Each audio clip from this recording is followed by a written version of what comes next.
আসসালামু আলাইকুম চাচা, ভালো আছেন? হ্যাঁ ভালো। তো ক্ষেত তো আল্লাহর রহমতে এবার বছর ভালোই হয়েছে, মানে ক্ষেত নিয়ে দেখছেন কি মনে হয়েছে? হ্যাঁ আলহামদুলিল্লাহ, এবার ফসল দেখা ভালো হয়েছে। ক্ষেত কি কাটা হয়েছে কিছু? এই তো ওই দিক দিয়ে কিছু মনি দিয়ে লাগাইছি, কাটতেছে, আর ওই দিক দিয়ে কালকে কাইটা লাগবো। আর এদিক দিয়ে কাটা হয়েছে না? এদিক দিয়ে কাট হয়েছে না, এদিক দিয়ে দেখেন না কি অবস্থা। 4-5 দিনের ভিতরে এদিক দিয়ে একদম কাটা শেষ করে ফেলাবেন, বুঝছেন? কারণ গুরু বছরের সময় আছে, গুরু সাইড দেবো, ক্ষেত নষ্ট হয়ে যাবো। ও আচ্ছা ঠিক আছে।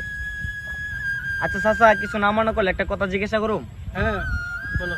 তো আপনারা এগুলা যে এতগুলো জমি যে রাখছেন, আগে তো জানতাম আপনার বাপ দাদা মানে কেউ খাইতে হয়েছে না, মানে অনেক অভাবে ছিল। তো এগুলা কিভাবে সম্ভব, এতগুলা জমি জামা? এগুলা কিভাবে সফল হয়েছে, আমার দুঃখের কাহিনী একটু শুন তুই। আমার বাড়ির সামনে দিয়া রঙ্গ কইরা খাইটা যায়, বুকটা খাইটা যায়। আসসালামু আলাইকুম ভাই। ওয়ালাইকুম আসসালাম। কি অবস্থা ভাই? হ্যাঁ ভালো। কি করো ভাই গুরুর জন্য কিছু গাছ কাটতেছি। কি গাছ করো? সারা জীবন দেখতেছি তোমার বাপ দাদার লাগে ঘাসই কাটতেছে জীবন ভরা। শুনো, ওই তো আমি ঢাকা গিয়া আইফোন কিনছি, বিভু কিনছি, মাসে 50,000 টাকা ইনকাম আমার।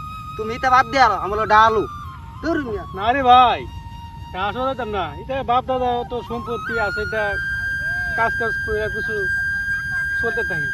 কোন একটা কথা কই, তুমি বাপ দাদা কি করতে জানো? গিস্তি কাম করতে করতে ঘাস কাটার জীবন দিছি, বুঝছে গিয়েছি। এটা বাদ দিয়ে আমার ডা আসলো চললে হইব সুন্দর যাবো গা, আইফোন কিনতে পারবা, বিভু কিনতে পারবা, আমার লগে বাবু ধরে পারবা, মাস ইনকাম করি 50,000 টাকা। না রে ভাই, বাপ দাদা তো কিছু করতে পারছে না, আমি চেষ্টা করে দিই কিছু করতে পারি। আচ্ছা তুমি চেষ্টা করো, আমি যাইগা। ঠিক আছে। বন্ধু যাও কোন বাবু লইয়া।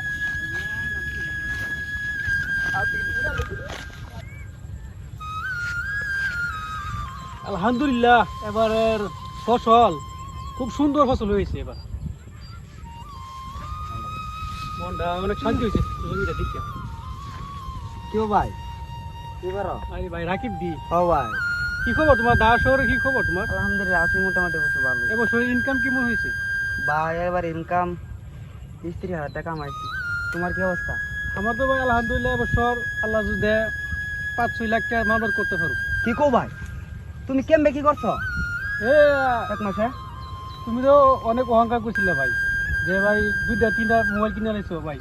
এখন আমার আল্লাহ দিয়েছে, জমিতে ধান হয়েছে, দেখছো অনেক সুন্দর ধান হয়েছে। আল্লাহ রহমত করে সুন্দর এবছর ফসল নিতে পারি, 4-5 লাখ টাকা মামলা ইনশাল্লাহ করবো। আর এই দেখো আমার মোবাইল এখন। ভাই মোবাইল তো আমারও ছিল ভাই, আসলে কি ভাই একটা কথা জানেননি, অহংকার করা ভালো না ভাই। আমি যখন 50,000 টাকা মাসে কামাইছি, আপনারা দেখছি ঘাস কাটছেন বাবার লগে, দাদার লগে, নানার লগে জমিতে কাজ করছেন। আজকে ভাই তোমার সময় ভালো ভাই, ভাই অহংকার কোন সময় কইরা না ভাই, অহংকার ভালো না ভাই। আচ্ছা ভাই, তোরা আমি বড় ভাই হিসেবে একটা কথা কই, ঢাকা শহর সব বাদ দিয়া গ্রাম আয়া সুন্দর গৃহস্থী কর, দেখবে ফসল ভালো হইলে আল্লাহ রহমতে তুইও বছর ঘুরলে 3-4 লাখ টাকা 5 লাখ টাকা মামলা করতে পারবি। ঠিক আছে ভাই নেওয়া আছে, আবার ডাস সব সাইডে দিব, বাপের জমি জামা মনে খাই টাকা মুদ্রার ফেললে গৃহস্থী এরকম। আচ্ছা ভাই জায়গা ভাই ভালো দেখো ভাই। চিন্তা করিস না কোন। হ্যাঁ আচ্ছা ভাই, সফলতা পেয়েছি বুঝছো, তাই কাউকে অহংকার করতে নেই। একদিন তুমিও এই জমির মালিক হতে পারবা।